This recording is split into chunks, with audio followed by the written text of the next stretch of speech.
You've made it to Pat Powell's Sonic Exchange. 3, 2, 1, end of test. King with a go.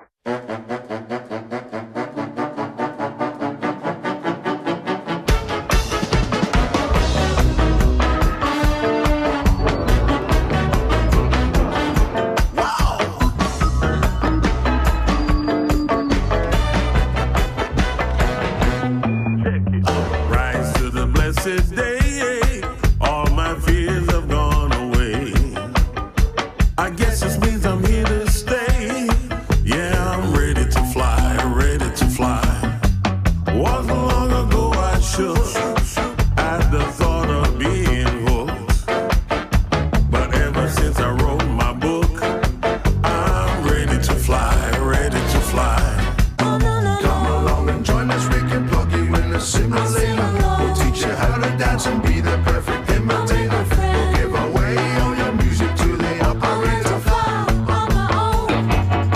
We were born with the right to shine, and we can do it in our lifetime. And then we get the balance right. Oh, we're riding on the satellite.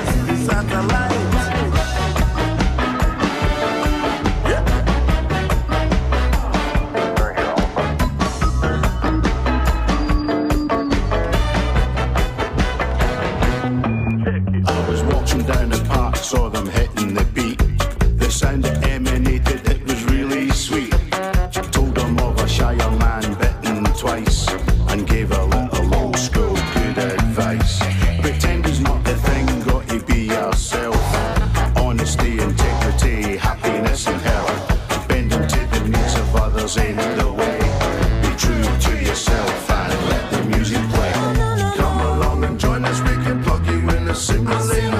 Teach you how to dance and be the perfect imitator. We'll give away all your music to the operator. We were born with the right to shine, and we can do it in our lifetime. And then we get the balance right. Oh, we're riding on the satellite. We were born with the right to shine, and we can do it in our lifetime. And then we get the balance right. Oh, we're riding on the satellite. There is a moment in the life when it hits the spot, or when the universe gives you everything it's got. You have to stop in contemplation to untie the knots in the mind. Every day she sang the praise of her grandmama, who told her never to take no for an answer. Your angel doesn't have to turn into a shooting star. It's in the mind. It's in the mind. It's in the mind. 2, 1, 1, 2, 3, 4, Dress 5. you like a Cinderella, personalize your umbrella. Control your bank account and link you with the Rockefeller. You'll sell your soul online, even for a filthy dollar. We were born with the right to shine, and we can do it in our lifetime. And then we get the balance right. Oh, we're riding on the satellite. We were born with the right to shine, and we can do it in our lifetime. And then we get the balance right. Oh, we're riding on the satellite. Wow.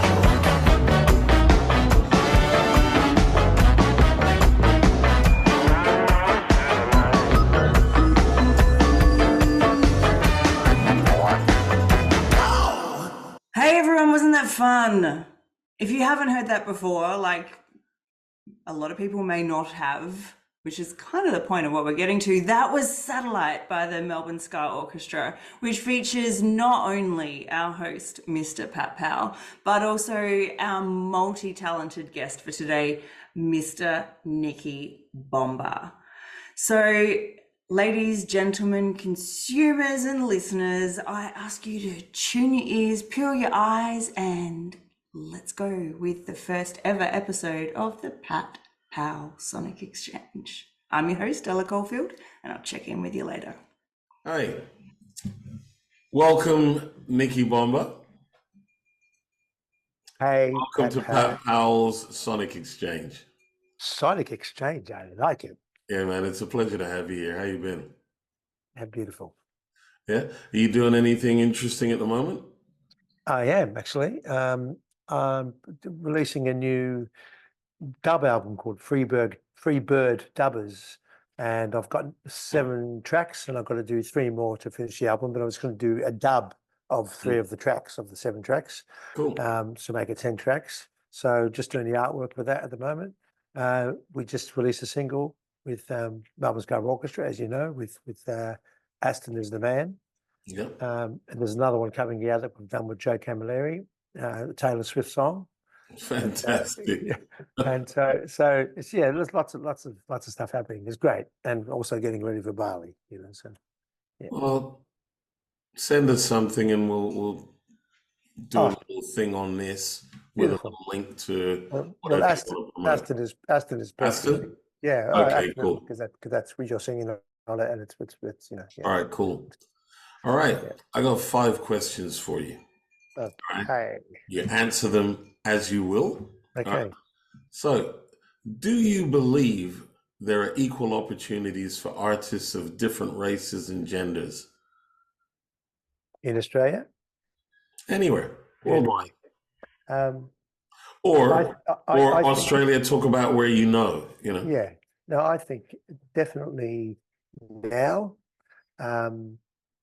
It's really, there is an acceptance of the quality musicians that have, like for instance, my association with Multicultural Arts Victoria. So 20 years ago, I was an executive producer for a thing called Visible, which what they did was found artists that had come to Australia on refugee status, who were master musicians in their country beforehand, but were now working as taxi drivers and security, all that type of thing. And so the role was to find them, match them up with contemporary musicians or artists like myself, producers like myself, and celebrate their voice.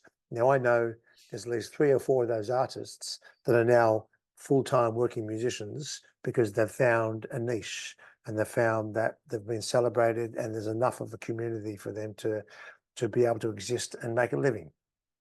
Perfect example. As far as like the general landscape, I think, especially in Melbourne, the multicultural artists are celebrated. So I think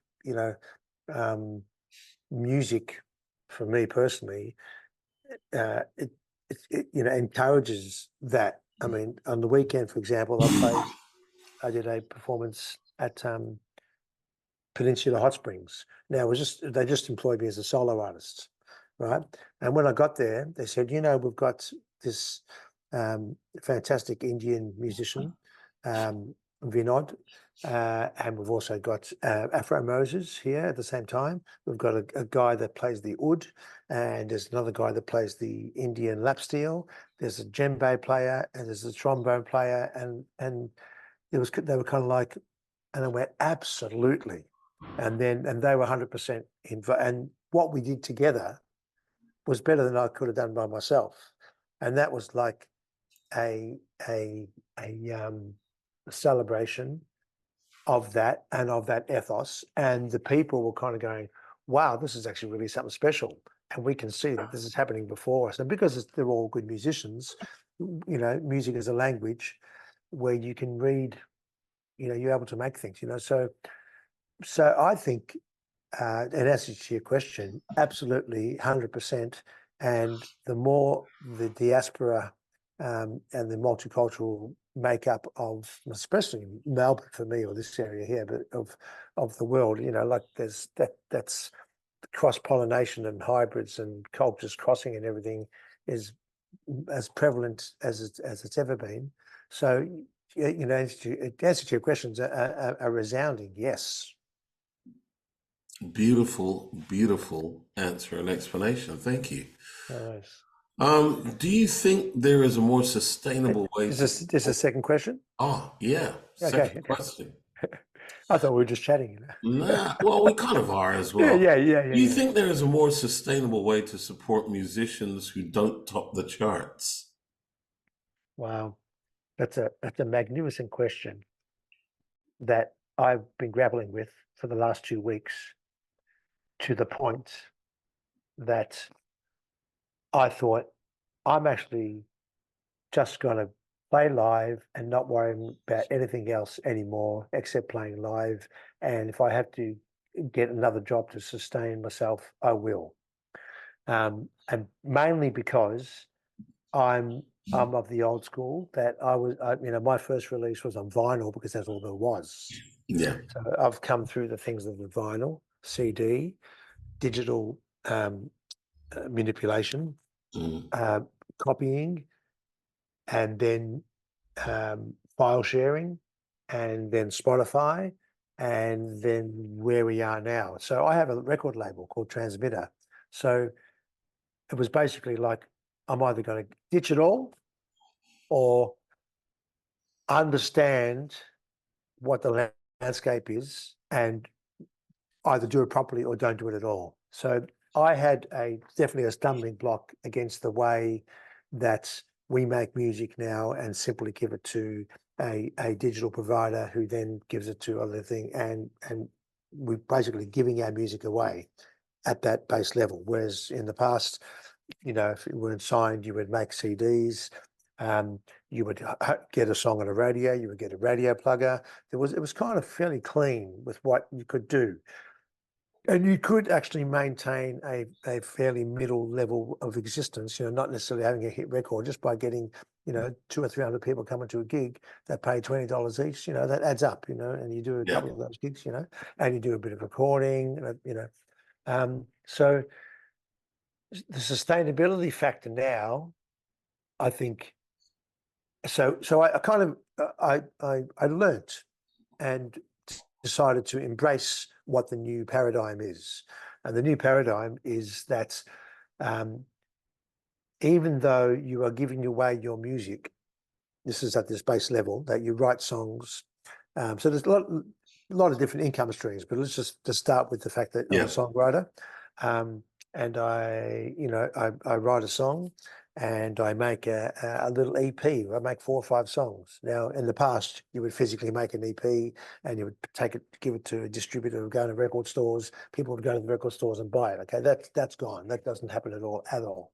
So people consume music on the phone now. It's just like this is how 99.9% of people listen to music and embrace it. And if they want to connect with it in some other way, they can. We'll get to that in a second. But so basically, I write a song, an EP, and I basically either give it to one of the digital providers. I have my own digital provider that I can do now. So the step one is that instead of giving to a traditional distributor like MGM, for example, Yes. who would take 25%, but they're taking 25% of nothing. They don't have to do anything. So now I can actually have my own, and it's just possible now. I can actually upload things myself and get 100% of the royalties. So I'm right now, exactly in the process of doing that. So that's step one. I've gone, okay, I can put songs up there, they can stream, and at least I know that all the streams that are happening and all the YouTube things that are happening are all going to be funneling, and I'll be getting 100% of that, because it doesn't require anybody, a middleman, to actually do that. In the past, it did, because someone had to physically give the record to the shop, that cost money and that type of thing. So 25% was fine, So now it's just a couple of clicks. So that's the first thing. The second thing is that the new, in the past, if you wanted to let people know about your music, apart from playing live, you had radio stations, you had magazines, you had newspapers, and you had to get a publicist, and you had to get a radio plugger, right? So all that's gone. What it is now is social media campaigns. Now there's all different tiers of it, and it basically just depends on how much you want to spend. And how smart you are in understanding who your niche market is, because I'm reggae, ska, funk, and the type of thing. It's not necessarily the Taylor Swift market, but there is enough people that can generate enough thing where there can be an income stream happening with this. So I would target, and I don't do that myself, but I've employed someone who understands social media on all its different levels, algorithms, that type of thing. I loathe that world. I can't get. I'm too old to get my head around that type of stuff. But I understand that that's the way it rolls.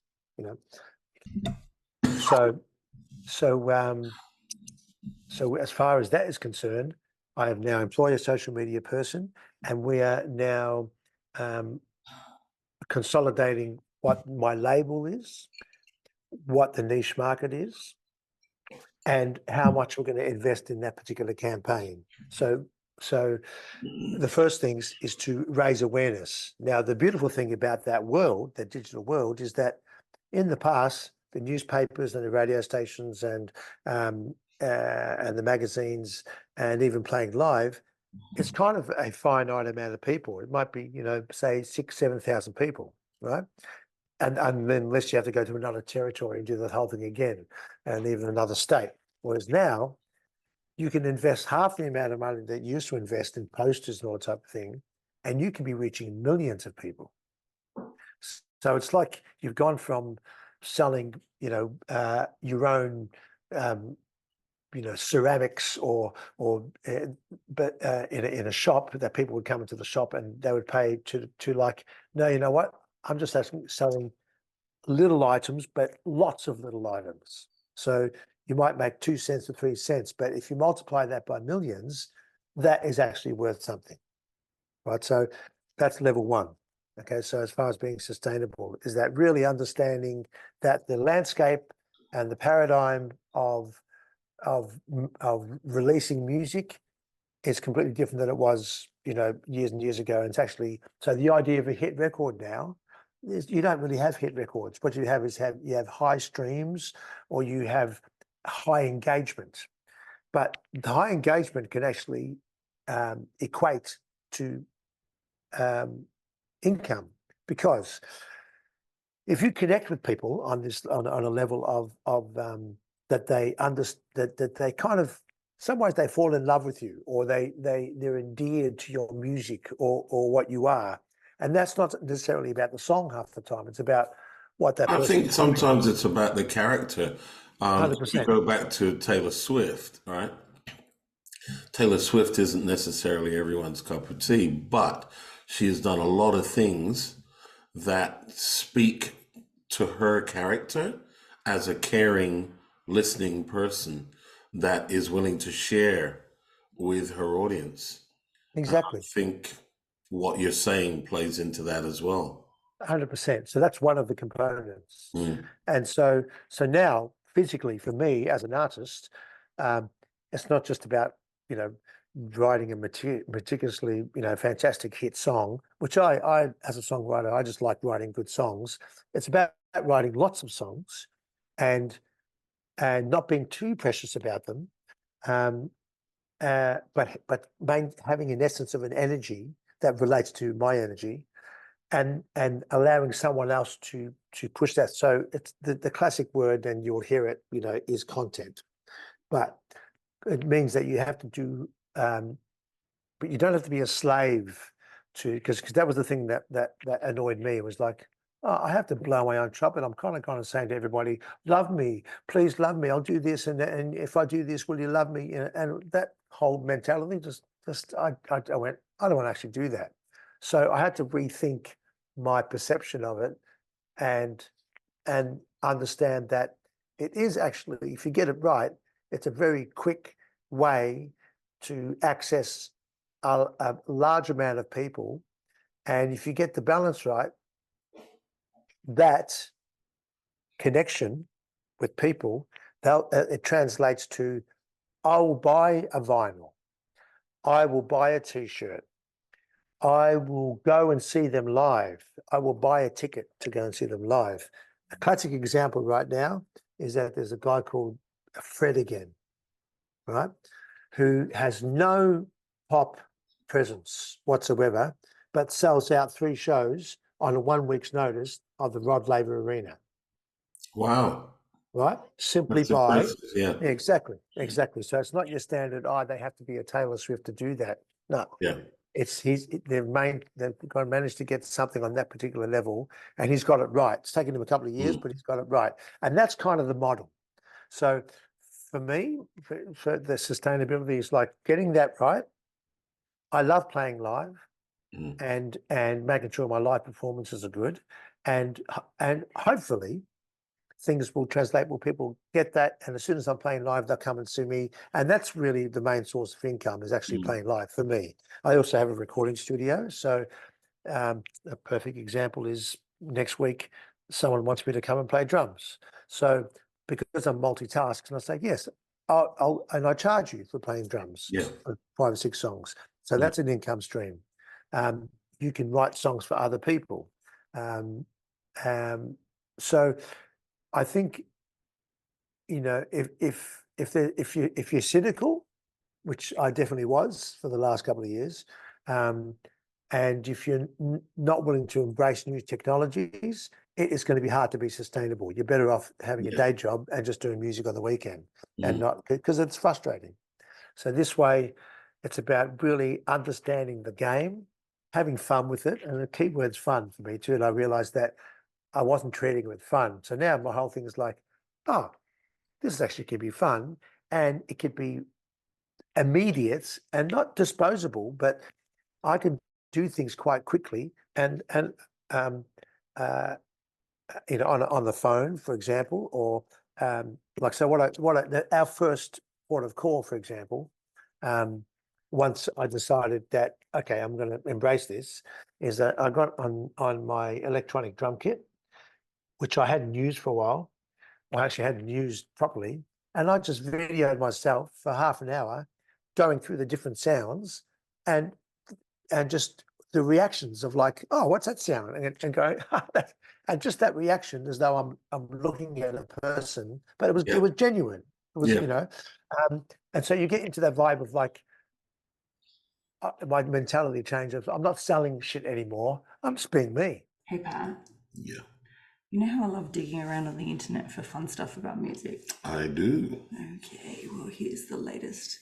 So I came across another article while I was just scrolling the interwebs, and this surprised me because I don't know how I didn't know this, but did you know, and you probably do, that back in 1996, the World Intellectual Property Organization drafted something called the Performances and Phonographs Treaty? I know of it. Okay. So what it meant was to recognize the contribution that all musicians have to the music industry. So we're not talking just our Taylor Swifts or our Vance Joys or Beyoncés. We're talking all of the other musicians who've contributed to making that music what it is. In the industry, and you know, for everybody watching at home, because I know that you already know this, we call them session musicians. So a session musician, if you didn't know this, is somebody who comes along, they play their instrument, they sing the backing vocals, and they get paid a fee to be there. Yeah. And that's kind of where it starts and finishes for them. Yep, that's it. So the purpose of the World Intellectual Property Organization Treaty was to split the revenue between all of the artists who contributed to that recording and the label. Makes sense. It does, doesn't it?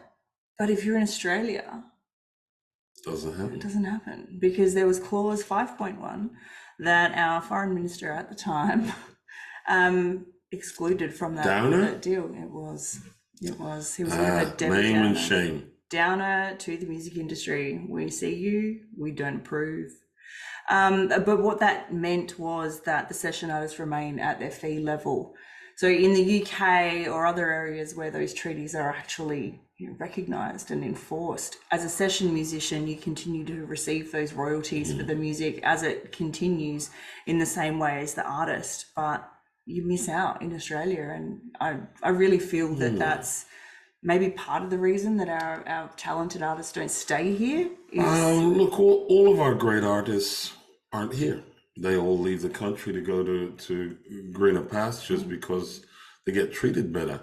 Um, One of the reasons why I didn't know about that Downer thing is I was the one that took Channel 9 to court over royalty payments Really? for Jingle, which before that they had never done.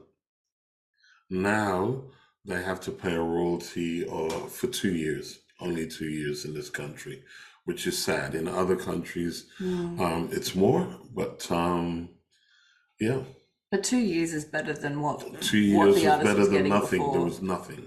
So it was just a fee and that was it. So there you go. So again, I ask the same question: How as a consumer or a listener of music or someone who wants to support the industry, what can I do? I don't think there's much you can do as an individual. You really do have to get together and kind of lobby to make changes. Like lobby the government for one on that change because it's an omission as opposed to something that benefits them.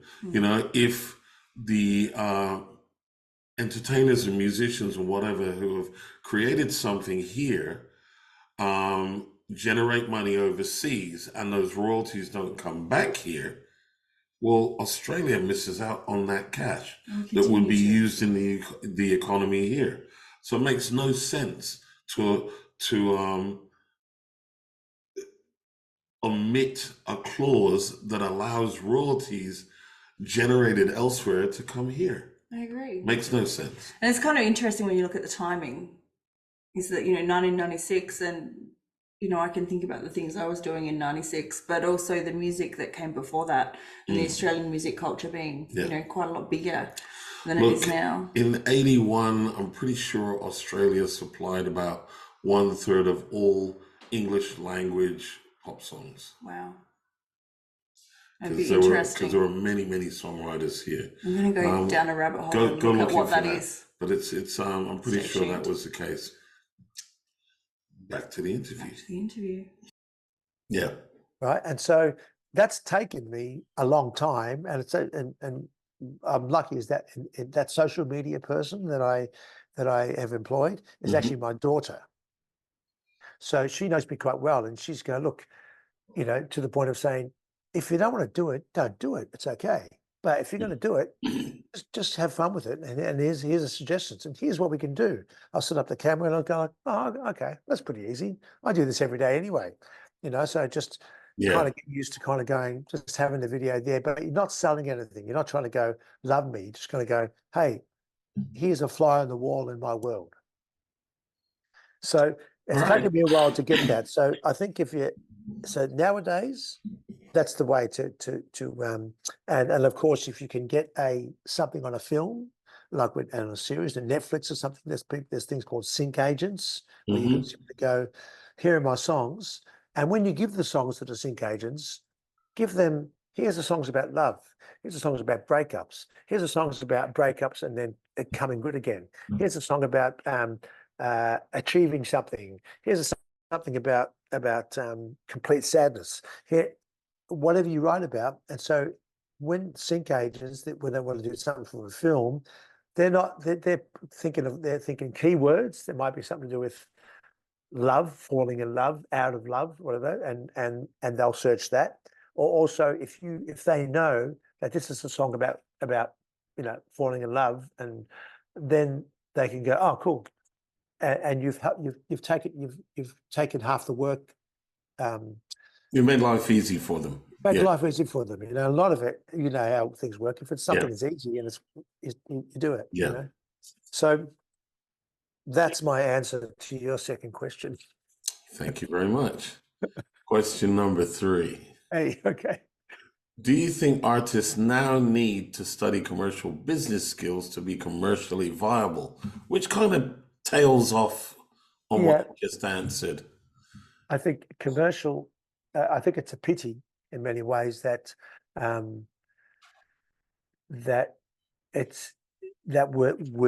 we're required as musicians and artists, and it doesn't in all the different fields really, to actually think business-wise, because generally I'm a terrible businessman, and I know that, and most musicians are, I agree.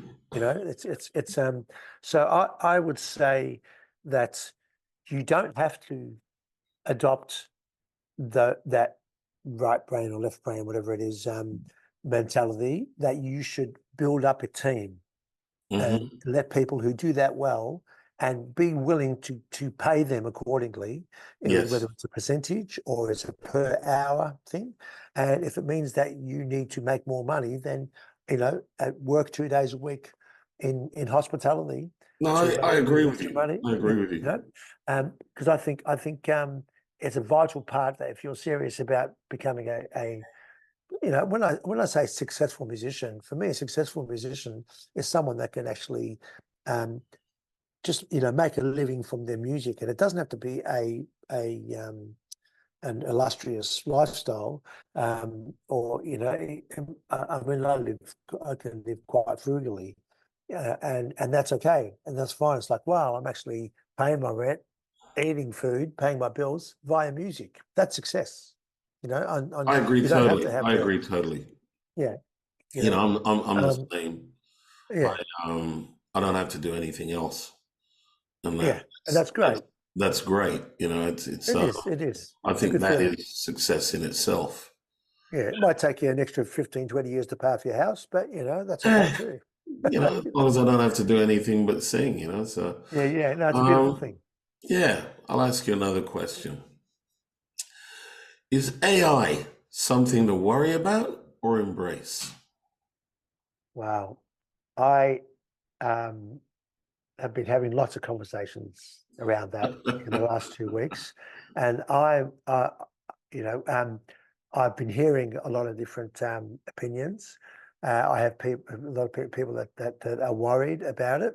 And I have one guy in particular is basically saying it's going to be the answer to humanity surviving in the long term.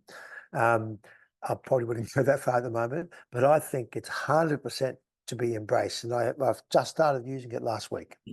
And a perfect example is I'm writing a song called Walls of Jericho. And it's about the biblical story of Joshua, where they had to walk around 7 times, and but there was, in the story, according to the Old Testament, God tells Joshua to go and wipe everybody out and kill them, and then at the same time he's saying, "Thou shalt not kill." So I'm raising the contradiction there, but also I'm saying this present battle with Gaza and Israel. Yeah. Okay. So my question to AI was, what are the similarities between the Old Testament story of Walls of Jericho and the present day conflict in Gaza? And it gave me 7 or 8 paragraphs of really intelligent analysis that helped me finish the lyrics for the song. Yeah. Right. That's just in a songwriting perspective. I would normally do that with Google anyway. I would type in Walls of Jericho and do my own research. But this was a really quick, articulate way of kind of going. And I love the idea that it's this massive brain, and that's great. I mean, when I have run businesses, and run bands and had think tanks, and the orchestra is a perfect example of that. It's a similar kind of principle, but just it's quicker. like brain trust. Yeah. It's like, okay, so, and that's just in lyric writing. Now, as far as the content is concerned, that I was talking about before with running a record label, I'm just starting to scratch the surface with artwork and film clips that I don't have to necessarily appear in a film clip.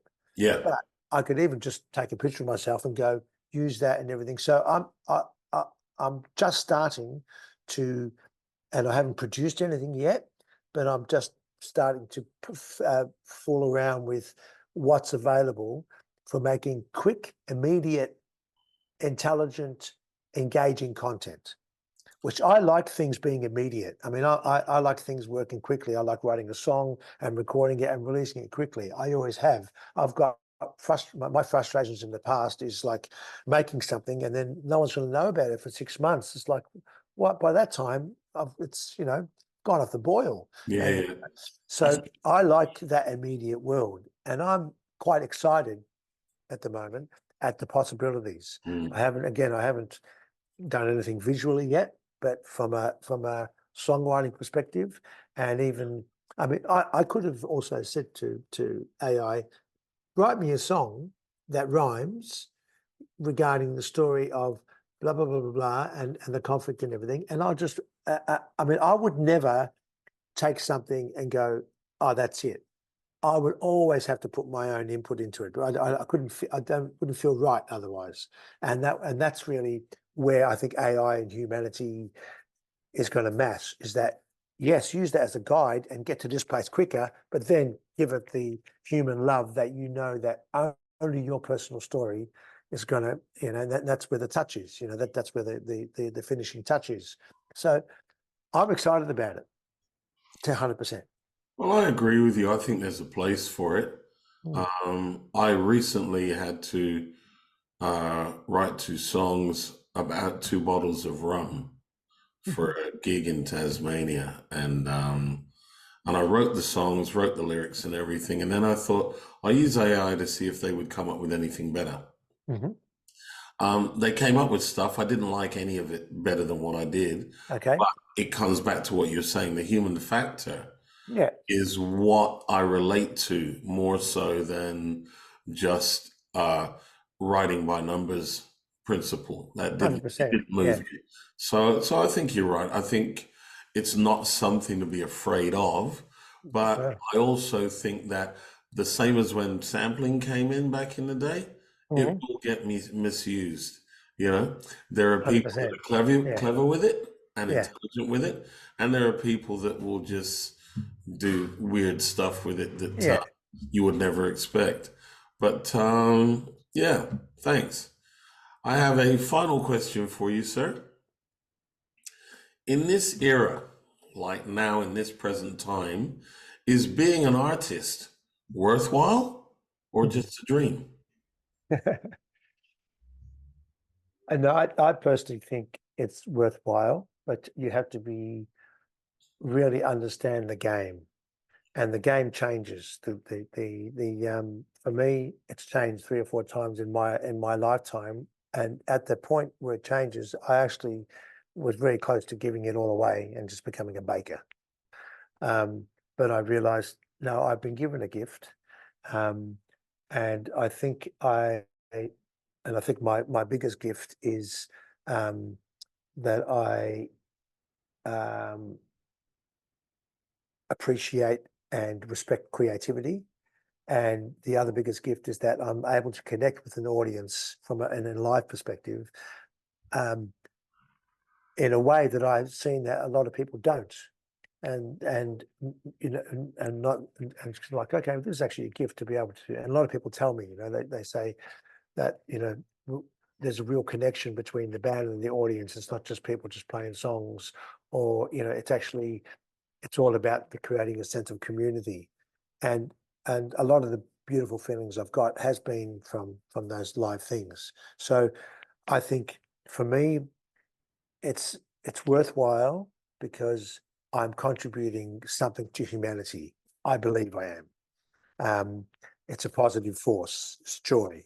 It's unity, it's togetherness. And also having a band like the Melbourne Orchestra, if you don't have that mentality, it could not exist, because it'll just be and all members of the band too have this communal thing of like, it's not about individual, this is about what we're doing together.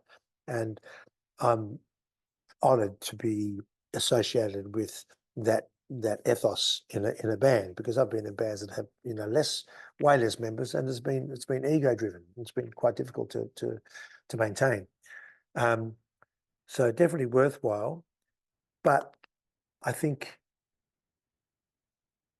if you're finding yourself constantly frustrated, constantly cynical, and not actually sitting down and being creative, then you probably should take a step back for a while and to see whether you actually really want to do this as a full-time thing, or whether it's really just something that you should just be doing on weekends or as a hobby. and not necessarily, you know, being frustrated all the time, because it can turn you, it can quite, you know, it can turn it quite cynical, and can make you quite frustrated, because it does relate to, at the end of the day, and it doesn't matter what profession you're in, and that it's just humans in general, is that if they are not making enough money to make ends meet, they will then turn against the thing that's supposed to be providing that, you know, and then it becomes low self-esteem, and then it kind of, you don't end up being a happy person. And I think our role, you know, or our right as humans is to be happy, you know, the pursuit of happiness. I think it's our right to, and so you find your thing, and if you find that music is not giving you that, then it's okay, you know, do something else that's maybe, you know, not as taxing from a business perspective. It's quite easy, you know, like a lot of my friends and everything, you know, are either teaching or working in hospitality, or just got, you know, a cushy little remote job that they do 3 days a week, and they got the 4 days for the rest of them for themselves. And it's like, no, I'm actually happy. I'm making music. I'm not kind of, I have a good relationship with that creativity, because it's not having to provide me with everything. And so it's like, they're like relationships with, you know, so yeah, that, I think that Finding a answers. balance. Yeah, exactly. You know, and it's okay. You know, I do agree with you. Yeah. You know? I think that being an artist starts with a dream, and you have to pursue that dream, and then you make that dream worthwhile, which is what I see you do. Yeah. I mean, I've been lucky enough to watch you connect audiences with the band on numerous occasions, and the magic of that is the sharing component, where the audience feels they're part of what's happening on stage, and vice versa. And there's a key word there. You said feels, right? So audiences, what I've learned is that audiences may not remember the songs, may not remember the melodies, but they will remember the feeling. And we are we have been going for 21 years simply because we've been honoring that feeling, and not being driven by, you know, and I think, again, with all my performances, like, you know, I have 3 different bands, but like Bustamante, for example, which is the Calypso band, you know, when they can't afford the orchestra, that's kind of the next best thing. But it's the same thing. It's like any multicultural gig, any council gig, any gigs that require a sense of community, they know they couldn't tell you what song I played. They could do it. It's not about the hit song or anything, but they know that I'm going to, whatever people are there, I'm going to make them feel unified. Yeah. And that's kind of what we do with the orchestra. And so, yeah.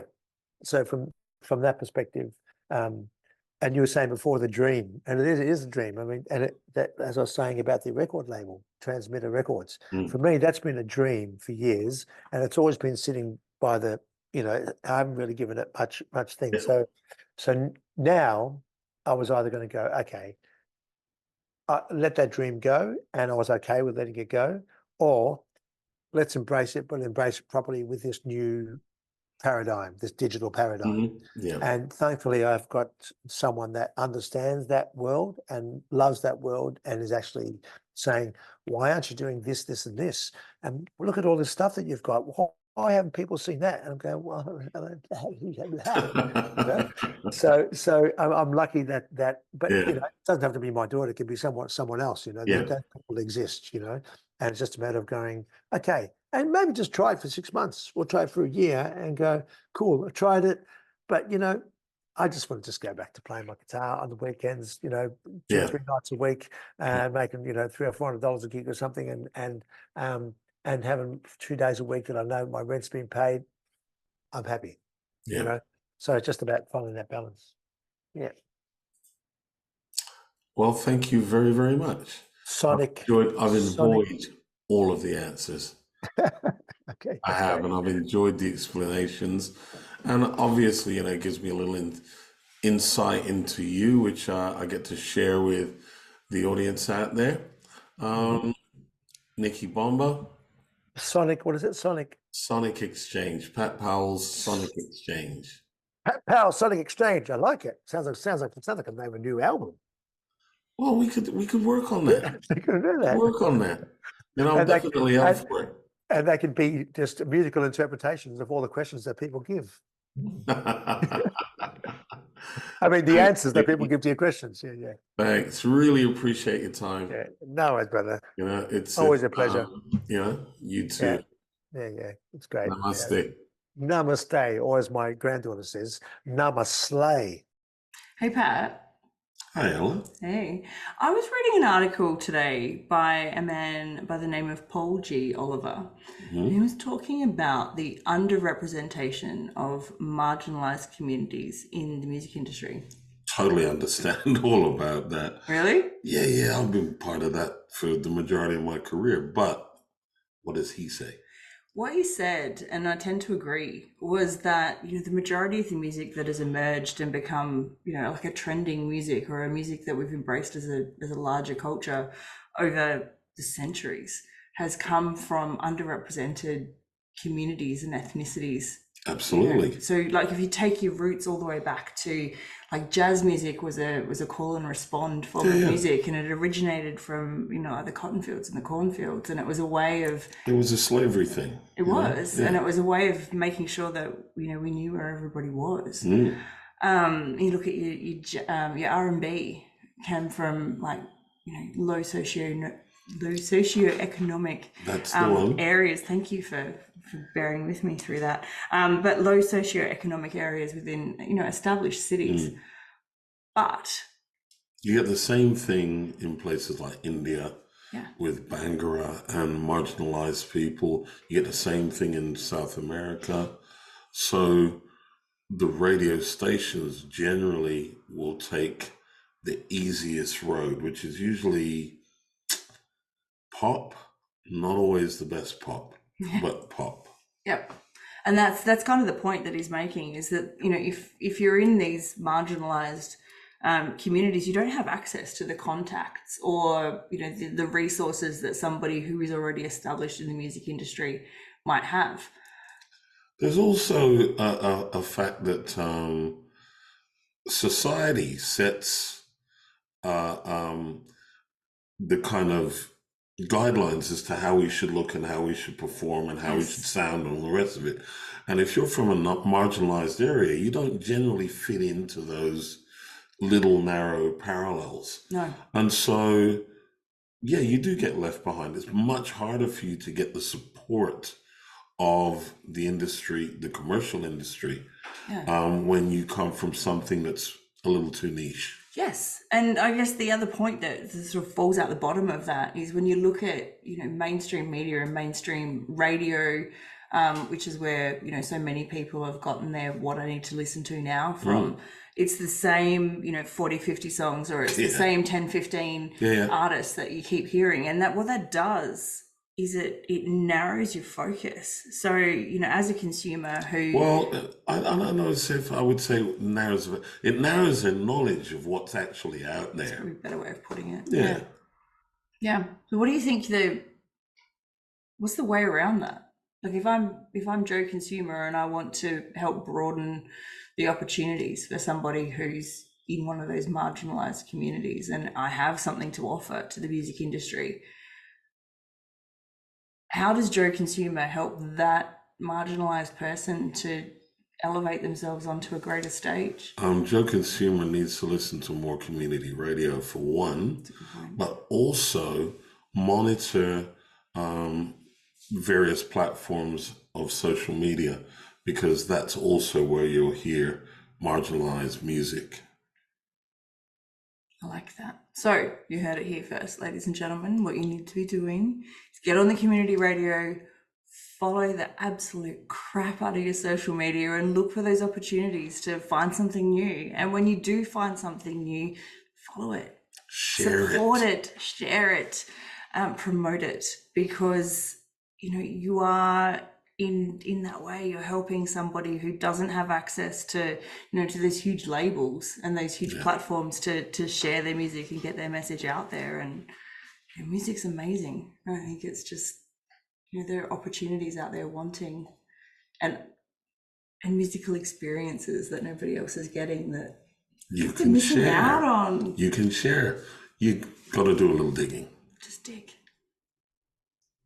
Hey everyone, well that was the end of our very first episode of the Pat Powell Sonic Exchange.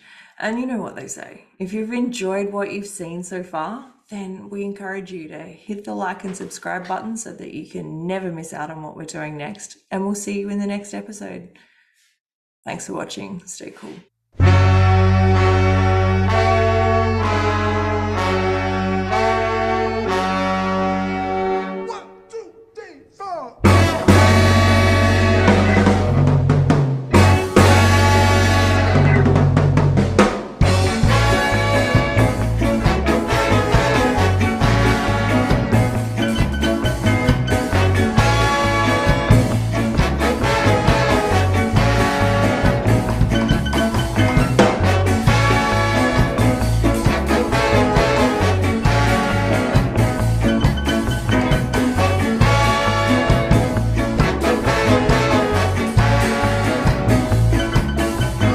Things were getting out in the night, and the air wasn't feeling right.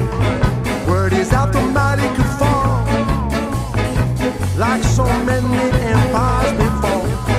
Rivalry was cutting deep, so many vendettas, how could they sleep? Tonight the prince is losing his crown. Here comes the light on street meltdown. He recalled his mother's words, crime will never pay. You cross the line, then you will suffer.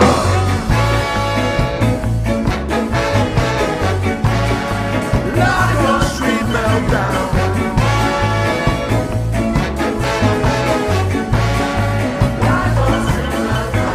On the valley bubbling up, countdown crew is getting rough. Backstabbing out of control. No one to trust with what you know. Business squealing tires were a giveaway. Gangsters scattering up Faraday. But you'll be the currency tonight. Gloves are off and the war ignites. He recalled his mother's words, crime will never pay. You cross the line, then you will suffer.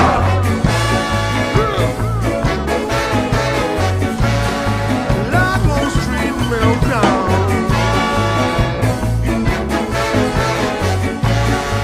Lago Street meltdown.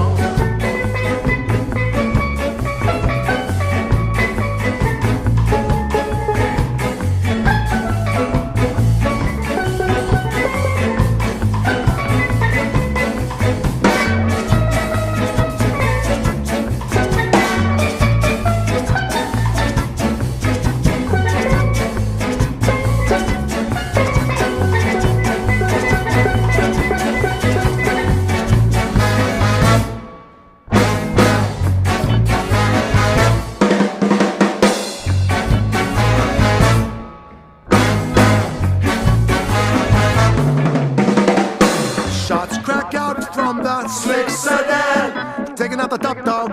What's the plan? Double barrel ricochet. Watch the boys come out to play. Rapid fire from the left. Took a bullet to the head. Homicide here in the street, and you know it will repeat. Gangland was in town. Here comes the Lago Street meltdown. He recalled his mother's words, a crime will never pay. You cross the line, then you will suffer.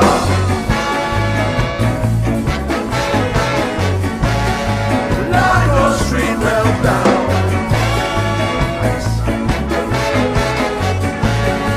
Lago Street meltdown. Lago Street meltdown.